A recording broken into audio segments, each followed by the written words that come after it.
Welcome to crack the knowledge. BTech ఫిజిక్స్లో diffraction concept తెలుసుకుందాం ఇవాళ. So diffraction is the bending or spreading of waves. So here waves means అంటే waves like light, sound or water waves. So సీలో waves ఉంటాయి కదా, ఆ waves అయినా మనం ఎగ్జాంపుల్గా తీసుకోవచ్చు. సౌండ్ను కూడా మనం వేవ్స్ కింద తీసుకోవచ్చు, అలాగే లైట్ను కూడా తీసుకోవచ్చు. మనం లైట్ తీసుకుందాం. సో మనం లైట్ అనేది తీసుకుందాం. So diffraction is the bending అంటే ఒక లైట్ రే అనేది ఆబ్స్టాకిల్ నుంచి పాస్ అయినప్పుడు లైట్గా బెండ్ అవుతుంది. సో దాన్నే మనం డిఫ్రాక్షన్ అంటాం.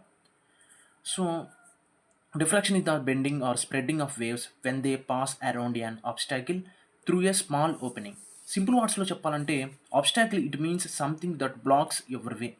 సో మనం వెళ్ళే వే ఉంటుంది కదా, సో దాన్ని బ్లాక్ చేస్తుంది అనమాట, దాన్నే ఆబ్స్టాకిల్ అంటాం. సో ఇప్పుడు డయాగ్రామ్లో చూద్దాం. సో డయాగ్రామ్లో ఇప్పుడు మీకు క్లియర్గా చెప్తాను. సో డయాగ్రామ్లో చూసుకుంటే ఫస్ట్ ఆఫ్ ఆల్ మనం సోర్స్ తీసుకోవాలి. So first of all source తీసుకోవాలి, తర్వాత ఆబ్స్టాకిల్ తీసుకోవాలి, స్క్రీన్ తీసుకోవాలి. సో సోర్స్ దగ్గర నుంచి మనం లైట్ రేస్ అనేవి పాస్ చేస్తాం. పాస్ చేసినప్పుడు ఇక్కడ ఆబ్స్టాకిల్ నుంచి కొన్ని స్ట్రైట్గా వెళ్తాయి, కొన్ని రేస్ అనేవి. కొన్ని ఏం చేస్తాయి అంటే మనకి లైట్గా బెండ్ అవి వెళ్తాయి అన్నమాట. సో బెండ్ అవి ఆబ్స్టాకిల్లో నుంచి వెళ్తాయి. సో అప్పుడు బెండింగ్ అవుతాయి కాబట్టి దాన్నే మనం డిఫ్రాక్షన్ అంటాం. ఇక్కడ స్క్రీన్ కూడా తీసుకున్నాం. ఈ స్క్రీన్ మీదకి స్ట్రైట్గా వెళ్ళి పాస్ అయ్యే రేస్ ఉంటాయి, అలాగే బెండ్ అవి వెళ్తాయి. సో దీన్ని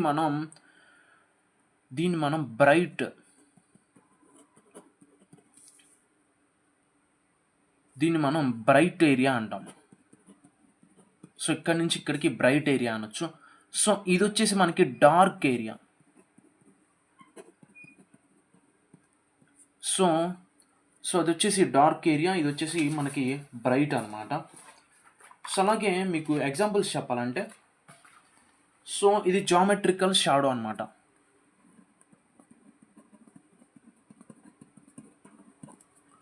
సో ఏరియాని జామెట్రికల్ షాడో అంటాం. సో మనకి లైట్ రేస్ అనేవి ఇక్కడ ఆబ్స్టాకిల్ నుంచి వచ్చినప్పుడు మనకి షాడో అనేది ఏర్పడుతుంది కదా. సో ఆ షాడో ఏరియాని జామెట్రికల్ షాడో ఏరియా అంటాం. సో ఈ ఏరియా అనేది డార్క్గా ఉంటుంది కాబట్టి డార్క్ ఏరియా. ఇది వచ్చేసి బ్రైట్గా ఉంటుంది అనమాట, అంటే లైట్ ఎక్కువగా మనకి పాస్ స్ట్రైట్గా వస్తుంది కాబట్టి బ్రైట్ ఏరియా అనొచ్చు. సో ఇదనమాట. సో డయాగ్రామ్ అయితే, సో డిఫ్రాక్షన్ అంటే అర్థమైంది కదా.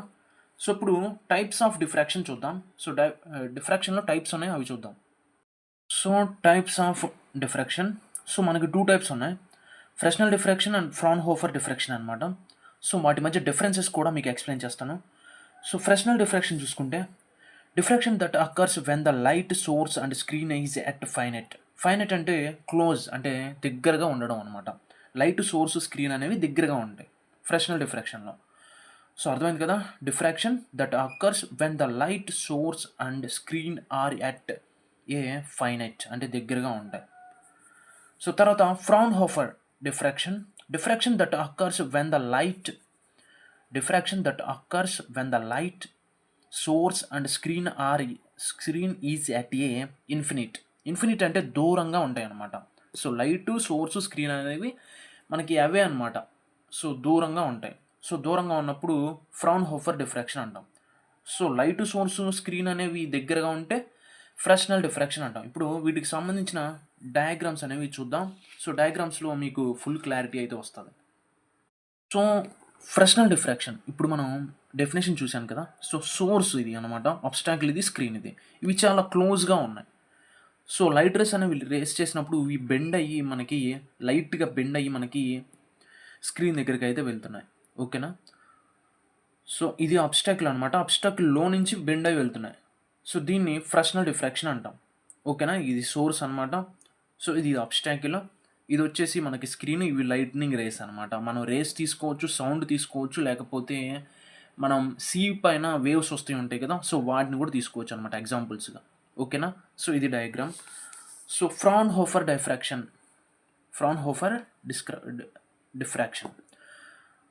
సో ఈ డయాగ్రామ్ చూసుకుంటే మనకి సోర్స్, లైట్ అండ్ స్క్రీన్ అనేవి మనకి దూరంగా ఉంటాయి అనమాట. ఇక్కడ సోర్స్ ఉంటుంది, మీకు ఎగ్జాంపుల్ చెప్పాలంటే ఇది సోర్స్ అనమాట. సో ఇవి లైట్ రేస్. ఓకేనా. సో ఇది సోర్స్ అయితే ఇక్కడ మనకి అబ్స్టాకిల్ ఉంటుంది అనమాట. ఇది అబ్స్టాకిల్ అనమాట. సో ఇది అబ్స్టాకిల్ ఇక్కడ ఉంటుంది. సో మరి మనకి స్క్రీన్ ఎక్కడంటే స్క్రీన్ ఇక్కడ ఉంటుంది. ఇది వచ్చేసి స్క్రీన్ అనమాట. ఇవి దూరంగా ఉంటాయి. సో దీంట్లో వచ్చేసి ఫ్రాన్హోఫర్ డిఫ్రాక్షన్లో మనకి లైట్ రేస్ అనేవి స్ట్రైట్గా ఉంటాయి అనమాట, బెండ్ అవ్వవు అనమాట. స్ట్రైట్గా వచ్చేసి స్క్రీన్ దగ్గరికి వచ్చేస్తాయి. సో అదే అనమాట డిఫరెన్స్ అయితే. సో వీటి మధ్య 9 పాయింట్స్ అయితే ఉన్నాయి, డిఫరెన్స్ పాయింట్స్. వీటిని మీరు రాసినా చాలు అనమాట. ఇది వచ్చేసి స్క్రీన్. సో ఇది స్క్రీన్ అనమాట. సో నేను మీకు డయాగ్రామ్లో ఇక్కడ ఎందుకు రాస్తున్నాను అంటే పర్టికులర్గా నేను హైలైట్ చేసి రాస్తున్నాను కాబట్టి మీకు సింపుల్గా ఒక ఐడెంటిఫై చేయొచ్చు. మీకు ఆ థాట్ అనేది ఎగ్జామ్లో సింపుల్గా వస్తుంది. ఓకేనా? సో అయిపోయింది. ఇప్పుడు 9 పాయింట్స్ అయితే చూద్దాం. చాలా సింపుల్గా అయితే ఉంటాయి. Fresnel diffraction, the distance from source is to obstacle and screen is finite. First point చెప్పాను కదా. సో డిస్టెన్స్ అనేది ఆబ్స్టాకిల్కి స్క్రీన్కి దగ్గరగా ఉంటుంది అనమాట. సో అదే ఫస్ట్ పాయింట్. సో ఇక్కడ ఫ్రాన్హోఫర్ డిఫ్రాక్షన్లో చూసుకుంటే the distance from source to obstacle and screen is infinite, అంటే దూరంగా ఉంటుందంట. సో మనం లెన్సెస్ అనేవి యూజ్ చేయం ఫ్రెస్నెల్ డిఫ్రాక్షన్లో. No lenses are used. అదే ఫ్రాన్హోఫర్ డిఫ్రాక్షన్లో 2 కాన్వెక్స్ లెన్సెస్ అనేవి యూజ్ చేస్తాం. సో 2 కాన్వెక్స్ లెన్స్ అనేవి యూజ్ చేస్తాం. So wave fronts are either spherical or cylindrical. So మనకి స్పెరికల్ షేప్లో కానీ సిలిండ్రికల్ షేప్లో అయితే ఉంటాయి అన్నమాట. మీరు ఈ డయాగ్రామ్ చూసుకోవచ్చు. ఫ్రెస్నెల్ డిఫ్రాక్షన్లో ఇది సిలిండ్రికల్ స్పెరికల్ షేప్లో ఉంది. ఓకేనా? సో అదనమాట. వేవ్ ఫ్రంట్స్ ఆర్ ఈథర్ ప్లెయిన్గా ఉంటాయి, మనకి ప్లెయిన్గా ఉంటాయి అన్నమాట. ఇక్కడ ఫ్రాన్హోఫర్ డిఫ్రాక్షన్లో చూసుకోవచ్చు ప్లెయిన్గా ఉన్నాయి. ఓకేనా? సో కన్ఫ్యూజన్ క్లియర్ అయింది కదా. ఇప్పుడు నెక్స్ట్ చూద్దాం.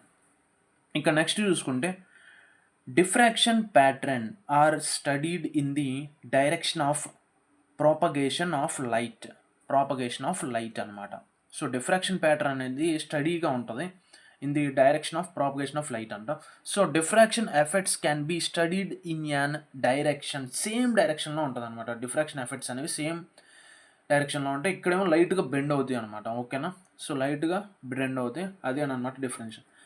So mathematical treatment is easy. So మనకి ఇవి క్లోజ్గా ఉంటాయి కాబట్టి డిస్టెన్స్, లైట్, సోర్స్ అనేవి మ్యాగ్నమెటికల్ ట్రీట్మెంట్ అనేది ఈజీగా ఉంటుంది. So mathematical treatment is complicated. మనకి లాంగ్ డిస్టెన్స్ ఎక్కువ ఉంటుంది కాబట్టి సో మ్యాగ్నమెటికల్ ట్రీట్మెంట్ అనేది డిఫికల్ట్గా ఉంటుంది. సో ఇంకో 4 పాయింట్స్ ఉన్నాయి, అవి కూడా చూద్దాం. సో ఇవి 4 పాయింట్స్ అన్నమాట. So it has many applications. So దీంట్లో చాలా అప్లికేషన్స్ ఉన్నాయంట. సో అంటే క్లోజ్గా ఉంటాయి కాబట్టి it has less applications. So maxima and minima are well defined, maximum and minima are not well defined. Okay. So central spot always bright.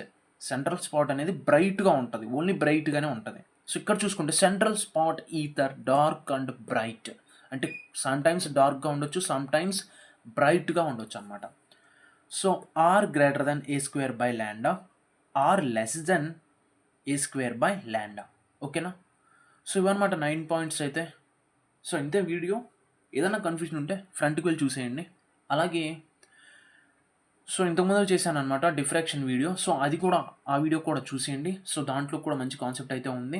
So ఇలా physics videos, అలాగే మనకి సో డిగ్రీ బీఎస్సీ 4th సెమిస్టర్కి సంబంధించి DBMS వాటి మీద కూడా మీకు questions, answers కూడా రాబోతున్నాయి. మీరు ఎక్స్పెక్ట్ చేయరు. మీ ఊహకి బిహైండ్ యువర్ ఇమాజినేషన్, మీ ఊహకి మించి ఉండబోతున్నాయి.